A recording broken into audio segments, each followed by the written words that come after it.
हरित सातारा करण्यासाठी नागरिकांनी निसर्गाचं संवर्धन करावं. सार्वजनिक बांधकाम मंत्री शिवेंद्रसिंहराजे भोसले यांनी पर्यावरण दिनाचं औचित्य साधून केलं आवाहन.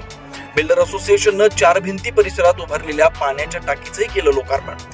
साताऱ्यात हरित क्रांती घडवायची असेल तर सर्व सातारकरांनी आपल्या परिसरातील मोकळ्या जागेत मोठ्या प्रमाणात वृक्ष लागवड करून निसर्गाचं संवर्धन करावं.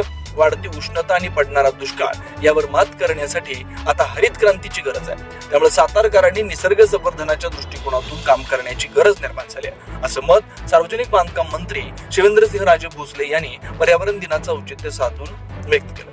यावेळी त्यांच्या हस्ते बिल्डर असोसिएशनच्या वतीनं झाडांना मुबलक पाणी पुरवठा करण्यासाठी उभारण्यात आलेल्या 5000 लिटर क्षमतेच्या पाण्याच्या टाकीचं लोकार्पण करण्यात आलं.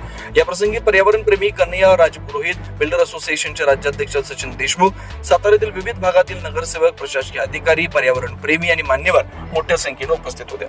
साताऱ्याच्या 4 भिंती परिसरात पर्यावरण प्रेमींकडून मोठ्या प्रमाणात वृक्ष लागवड करण्यात आली होती. या वृक्षांना मुबलक पाणी पुरवठा व्हावा यासाठी साताऱ्यातील बिल्डर असोसिएशनच्या माध्यमातून इथं 5000 लिटर क्षमतेची मोठी पाण्याची टाकी बांधण्यात आली.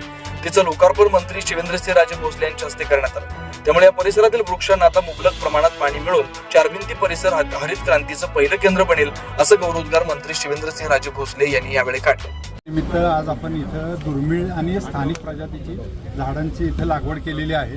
त्यासाठी आज आपल्या मंत्री महोदयांनी वेळ काढून आपल्याला इथं जे काम करतात त्यांचा सत्कारही घेतलेला आहे. आज आमच्या संपूर्ण हरित सातारा ग्रुपच्या वतीने आम्ही तुम्हाला संदेश देतो की तुम्ही फक्त उष्णता वाढते, पर्यावरण ढासळते ह्याच्याबद्दल सांत्वन व्यक्त करू नका, हळहळ व्यक्त करू नका. तर हा ग्रुप जसा या टेकडीवर काम करतो तसं तुम्ही जिथे कुठं राहत असाल तिथं झाडं लावा व लावलेली झाडं जगवा.